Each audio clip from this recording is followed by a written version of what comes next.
Hi fans, and welcome to Live from the Sunset Flip. I'm your host Roughhouse Matthews. Tonight we got a special treat just for you. Recently, MMA and UFC and WWE and everything else, Olympic legend Dan Severn was here for Old School Championship Wrestling on November the 16th, where he took on Malachi at the Wild Card Tournament 2008. Well, after the show, I had a chance to sit down with Dan one-on-one and ask him a couple questions, and I think you guys are really going to enjoy it. And you can only see it here, live from the Sunset Flip, and on the X Media Productions DVD of Wild Card Night 2008.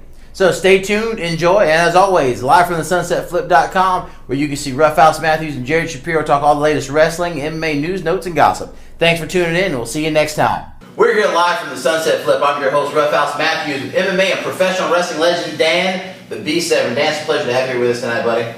Pleasure to be here, Roughhouse. All the way from Coldwater, Michigan, here to Goose Creek, South Carolina for Old School Championship Wrestling. Dan, what does it feel like coming to a smaller arena like this and doing an independent show these days at the stage of your career? Well, I mean, I don't look upon it as just coming to a small arena. I mean, I look at the humble beginnings that I came from, and I never forget, I've never forgotten where I have come from. So I still appreciate this. I appreciate the fans that supported me from the very beginning, to my amateur career, to my professional wrestling career, to my mixed martial arts career. So, and now into the twilight of my career. Well, being in the twilight of your career, I overheard earlier you said that you actually had 10 MMA fights last year. Is that correct? Yeah, a lot of people think that I've retired from the mixed martial arts scene only because they have not seen me on television.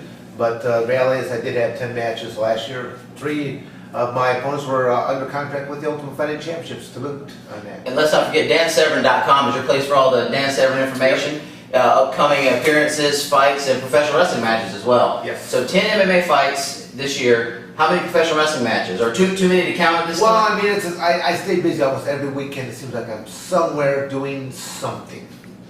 And also you have Dan Severn Wrestling Academy. Well, I actually have a training facility out on my property in Coldwater, Michigan. I opened it up originally back in, well, I bought the property back in '91, and it strictly was going to be for amateur wrestling, but then as of the '92 Olympics, a new ruling came down from the United States Olympic Committee that allowed athletes to be both amateur and professional simultaneously, so I started pursuing professional wrestling. So then that was added to the repertoire, and then in '94 the Ultimate Fighting Championship, so then no holds barred fighting to the modern mixed martial arts, and then I have other instructors that will teach Muay Thai, boxing, kickboxing, kids classes and adult classes both. And for those of you that aren't familiar with Dan Severn, UFC champion, NWA wrestling champion. That's actually my first belt ever, was NWA. Really? Yeah, so I mean, literally, when I went to the Ultimate Fighting Championships, I ended up getting a great deal of exposure because I had the promoter, he's no longer with us, Dennis Carluzzo. He actually carried the belt out when I walked up to the octagon, and that was during the, like I said, the no holds barred era, where he actually had to fight tournament style, 8 men, 3 matches, and of course a 2-hour pay-per-view. So it's a lot of people. You know, they may not the same way today, obviously. They may or may not know who I am, because most people are aware. But from January 2005 and forward, when the UFC ended up going on Spike Television and getting all the exposure there, because you had a free TV show that they could watch then.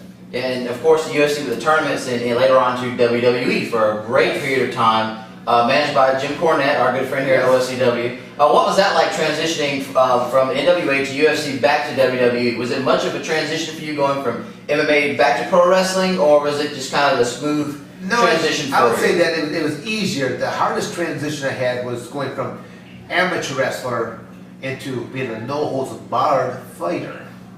And see, some of your viewers may not understand what that term means, no-holds-barred, but they're familiar with mixed martial arts, what you see today. But the predecessor to this was no holds barred. The athletes today, they abide by approximately 37 rules. Part of those 37 rules, they have weight classes, time periods, and they wear MMA gloves. From the era of no holds barred, you basically had 2 rules to abide by: no biting, no eye gouging. There were no weight classes, no time periods, bare knuckle action. So Kimbo Slice kind of missed his calling, I think, right now. Speaking of no holds barred fighting, earlier this year I had a chance to catch up with you in Las Vegas for the Cauliflower Alley convention. You shared with us a story about your trip to Europe in a no holds barred fight. I believe you said it was one of your first or second no holds barred fights. Where a guy had to bite the guy's arm to get off. Could you share that for the viewers? That was my first amateur wrestling. Really? It had nothing to do with nose bar. It turned into a nose bar type contest, but as a 17-year-old from the United States, I was part of a... That's 17 years old. U.S. All-Star team, 16 to 18 years of age. I was 17 and a whole lot more slender built. Earlier in the 70s, a whole lot more hair on my head at that point in time as well.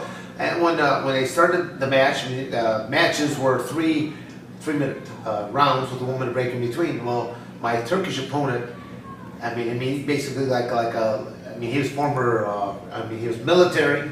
He had been competing longer than I had even been alive. So this combination of muscularity, meanness, and ugliness all intertwined in me, just stalking back and forth. Just can't wait to get a piece of this weenie-looking American right there. And the first thing he does what's known as a collar tie. He just reaches behind the back of my head, but he grabs a wad of hair, cocks the head back, and headbutts me, splitting my eyebrow. But now, to add insult to injury, he tears a wad of hair out of my head and just flings it on the ground. So my hands up on the side of my face, blood is trickling down. As I look at the referee, because in the United States, had this happen, the referee would have disqualified instantly, like no discussion on sportsmanlike conduct. Well, we're in his country, stuff like that. Referee simply steps in between us, kicks the tough hair out of the way, and cautions me for passivity. So I'm stalling in this match. So I basically end up, you heard some of the other stuff I did where I basically took him down. I didn't lose my cool, took him down.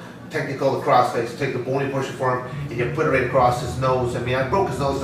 Popped it in as hard as I could. Blood's pouring on out there, and all of a sudden I feel this pain shoot up because he's biting into my forearm, trying to check a chunk of meat out of me. I decided I'm going to try to finish him off. So I literally was trying to roll it up. I was going to jam that chunk of cartilage to the black hole of space. Referees pulling my hand out, basically cautioned me for an illegal maneuver. I get up, I show him the fangs in my forearm, and he cautions him. At the end of the first round, I'm winning by 1 point. Referee sends me back to my corner, I'm a bloody mess. Referee sends back my Turkish opponent to his corner, he's a bloody mess.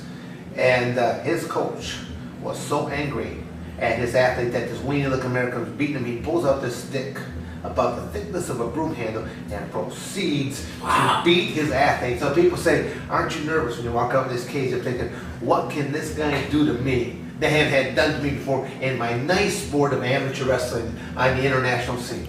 Definitely a far cry from UFC or the safe confines of the squared circle. Yes, exactly. Not a whole lot of hair ripping out and arm biting in professional wrestling. I don't know, there might be some biting. Maybe some biting and some hair pulling.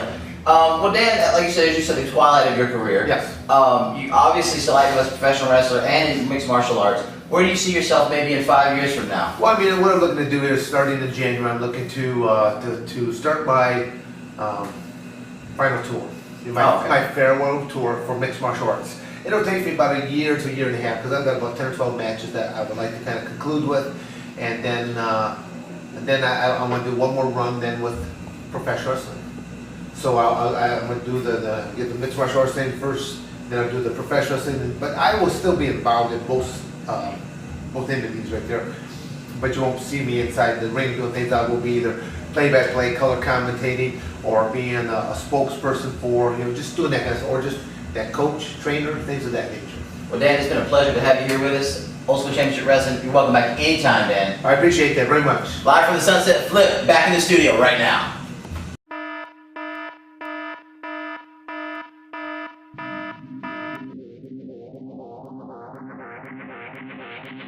Enjoy it, and remember, livefromthesunsetflip.com is your place to buy things that we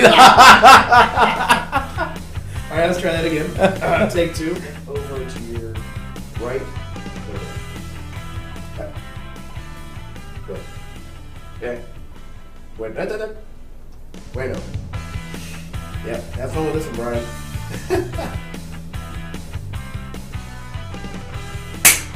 Hi, fans.